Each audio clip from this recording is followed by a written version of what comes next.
welcome back. It's me, Nick, voice actor. Yes, voice actor, I say. Okay, so thanks for all the likes and the extra subs and the comments and everything else from the last video. It was far better than what I thought. We had 6 viewers instead of the 5. So we'll see what happens this time. Maybe it'll be 7. Never know. Okay, so I touched on it last time round, how about my journey and how I started out. It was pretty vague, so I wanted to go into a bit more detail. So it's pretty much just going to be all about that this time round. I've also pre-recorded a clip, another clip from Soldier of Fortune 2, The Heretic, and I'll be putting that at the end of the video as well. You can check me out on everything else. Hopefully you'll enjoy it. There's dialogue in this next clip. It's not just narration, so it should be a bit more exciting. There are a few mistakes in there, but not as many as last time. I'm not as nervous. Okay, so I want to start out. So I touched on it last time, the journey, and so many up-and-coming voice actors, voiceover artists, voice talents. The way they start out is probably the way I did it. You want to do voices, don't you? You want to emanate your favourite characters out of cartoons or from films or from video games. I was the same. You know what I mean? But we all start out with what we think is great equipment. We think, oh yeah, I'll start off with this £20 microphone or whatever, and think, oh yeah. And then slowly down the line, we realise what a mistake we made. I mean, I started out with a mic attached to a headphone, or a gaming headphone, and yeah, it was absolutely rubbish. Then I decided to buy myself a £20 microphone, which was better. It came with a little stand. That was about it. Put it into the laptop and thought, let's get cracking. So we did. So I don't know if everyone's checked out Casting Call Club, behind the voice actors. They're the 2 where I first looked at. They're really good. There's lots of stuff there, loads of stuff, like from like newbies to amateur to full-on pros on there as well. There's not a lot of paid work on there, but there is a lot of community projects and dubbings if you wanted to do that, or there is a few original things on there as well, which is good if you can get into that. I also started with, if people have watched it or listened to it, should I say, the creepypastas, or No Sleep. They're all horror stories, basically short stories, and then people will narrate them. I think Mr. Nightmare is the one. I can't actually remember anymore, but there are loads. If you search for creepypasta or No Sleep on YouTube, there's so many now. So I started off with that. I thought that was really good, especially from a storytelling perspective, which I enjoy doing now, and the characters as well. It's not been all sunshine and roses though. It's probably not the saying, but I'll say it anyway. I tried to get onto a site called Voice Bunny and failed 3 times, I think it was. This was going back, and luckily I didn't take it to heart, because you will get knocked back more than you will, well, get praised, should I say. Especially at the beginning, it can really knock your confidence. The reply that I got from Voice Bunny was not fantastic, I'll be honest. But I printed it off and I used it as material for me to push on to the next level. So I thought, I asked a few people and they gave me a few tips, and realised that the main thing that I was doing wrong is that I was recording in my kitchen. I was recording in a big echoey kitchen, and the sound quality was absolutely shocking. Because what we don't realise at the beginning is our place that we record is more important than anything else. And people say, oh, you just say what other people say. It's true. If you are starting out today, you need to figure out your recording space is the most important thing. And it doesn't matter how many times you get told it, because it is so true. You can have the most amazing mic, except for TLM 103. I don't have that. But if you had one of them, or a Sennheiser 416, it won't matter, because it's just echoey everywhere. So your recording space is the main thing. It really is. It probably took a good 6 months to really nail it all down. I mean, I built myself a full-on booth, which you've seen me in. A studio has taken on different. It's been different anyway. It wasn't like this before. I've got myself new equipment. I've got audio interface, a preamp. I've got an extra monitor. I've got a tablet that I read off instead of paper all the time, instead of printing that out all the time, which I used to. So many different things that you don't really think about when you start off, but it all adds up, and then you've got coaching. There's so many coaches online that you can get hold of and work with. I've just signed up to Gravy for the Brain, which 2 weeks ago. You know what I mean? I don't know much about that, but I'm going to, and especially being a Brit, because it's a British company as well. Obviously, they accommodate all around the world, worldwide. But I personally want to be as good as I can be, and it sounds ridiculous, might sound like a cliche, but literally when you do any work with this, you are learning day by day. There's stuff that you will learn every single day. You'll make a mistake one day as well, and then you'll think, wait a minute, yeah, you do it like this. So don't think, oh my God, it sounds like there's so much to be done.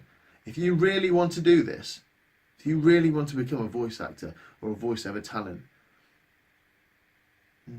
you shouldn't be put off by the hard work that's coming. You can't think, oh no, I'm going to start my own business, but I'm not going to do anything about it. I'm not going to invest in it at the beginning. You won't get anywhere. That's where you've realised, is it going to be a hobby for you, or are you going to do this as a job? Which one's it going to be? I mean, if you want to do it as a hobby, then you could have your echoey area where you're recording or so on. But even with the hobby voice acting, if you want to do the good stuff, there's nothing wrong with Minecraft stuff, but if you wanted to do that, that's okay. But if you wanted to do, I don't know, a fully blown video game, like made from scratch, not one of the big companies, then they're going to need decent quality as well. So realize what you want to do. Well, it could happen halfway through, but when you do realize which route you want to go down, then go down it. Because if you go down the business route, you have to invest your money, you have to invest time in building your business, learning about the business, marketing, which is a whole different ballgame, and I won't go into any of that right now. And yeah, there is a lot. So don't be put off by it. Don't be put off by it.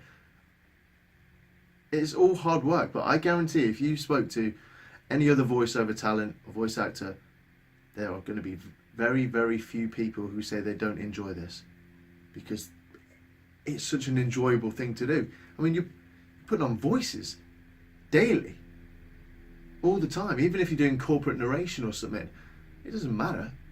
It might be the most boring voiceover ever, but there's not many jobs that you can do where you can. We do what we do. It's just amazing, I think. So, personally, for me, I think it's, if you're going to put the work in, then put the work in. Okay, right, I'll move on. So we've been through the beginning bit, we've been through the failure, realising that it's a business or a hobby. A few of the routes you could go down is you've got the pay to play. So you've got your voices.com, which we don't talk about. They have a, Voices 123, which is not too bad. Bidalgo, which I am part of Bidalgo. I think it's fantastic. Shout out to Armin, who won 2 awards at the voiceover, One Voice Awards the other week. So well done to Armin. And then you also have ACX as well, which is not a P2P. It's run by Amazon. Who also run Audible, and they basically put authors and producers together to create audiobooks. It's free to sign up. You can, if you do get a book, you can get a royalty share, which is 7 years, and you get 20% per sale, or you get per finished hour. So your audiobook could be 5 hours long, and it's say $200 per finished hour. You will get $1,000. Saying that, that's not how it actually works though, because per finished hour of finished recording that you have, most of the time you're going to be looking between 4 to 5 hours. There are some people who will smash it out in 2 hours, but you're looking for the 5-hour finished book. A minimum a normal person is going to do it in is probably 20 hours. So it's not easy, but it's not easy, but it can be done. But so yeah, I love audiobooks. I love telling the stories which are there, and my sales are doing very well at the moment, which I'm very happy about. Okay, so that's probably going to wrap things up for this week. On next week's episode, or should I say the next episode, we're going to go into audiobooks and ACX in more detail and discuss that and what routes you can go down in it and so on. I will also do a recording as usual. I'm not sure what it'll be yet, but it'll be something good, hopefully. Something bit of oomph. So, I hope you enjoyed this episode again. I hope it shed a bit of light on my journey. I hope it helps with you guys. It may inspire you to go onto Casting Call Club or start narrating the creepypastas, or so on. So, don't be afraid to ask questions. Leave the questions in the comments section. I will answer them, and I will get onto the editing, which was asked about in the last week's comments. I will do that once I figured it all out. So, next up, it'll be another snippet from Soldier of Fortune, and some good-looking guy called Nick's going to introduce you on that bit as well. So, thanks for watching, and I'll see you soon.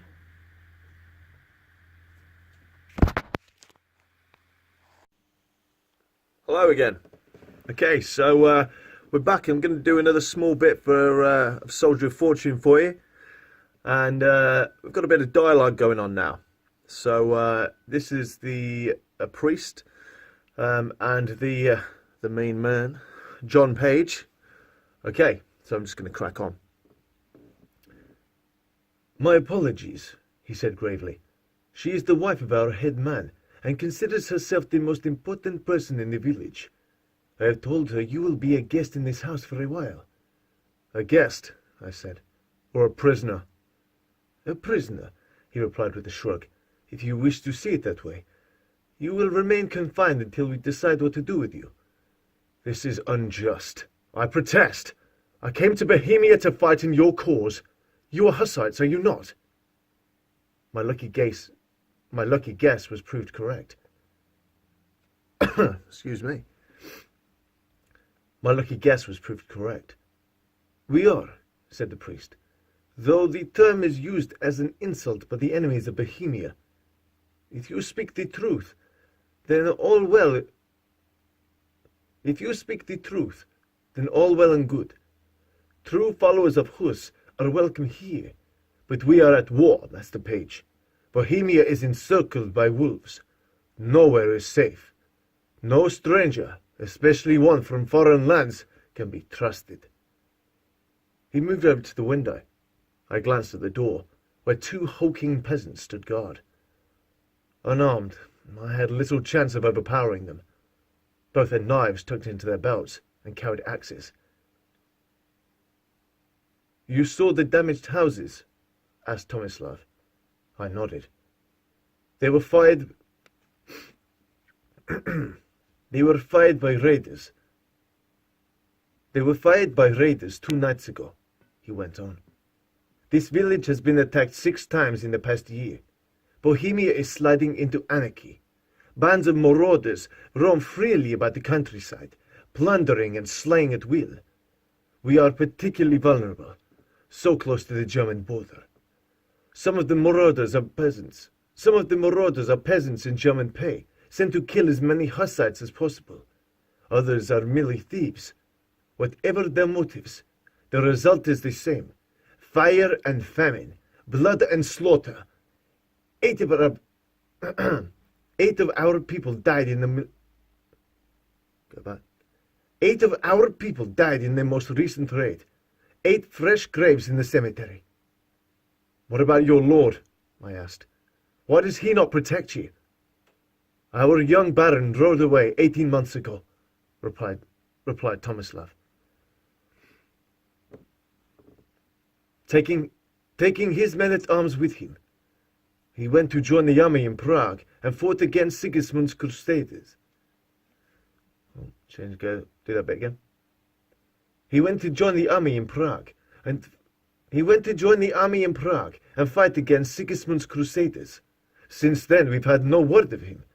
None of his soldiers have returned. Crusaders, he spat, crossing himself.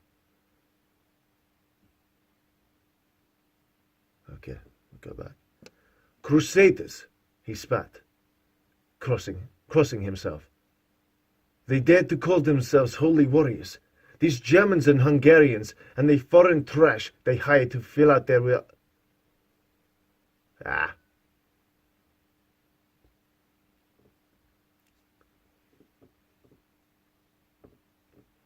They dared to call themselves holy warriors, these Germans and Hungarians, and the foreign trash that they hired to fill out their armies.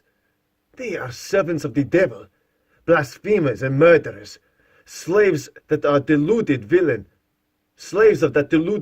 in Rome, who calls himself... Slaves of that deluded villain in Rome, who calls himself Pope. Pope! The sacred college of cardinals may as well have elected a pig. At least pigs are honest creatures. Okay, so there you go. Thought I'd do a bit more for you.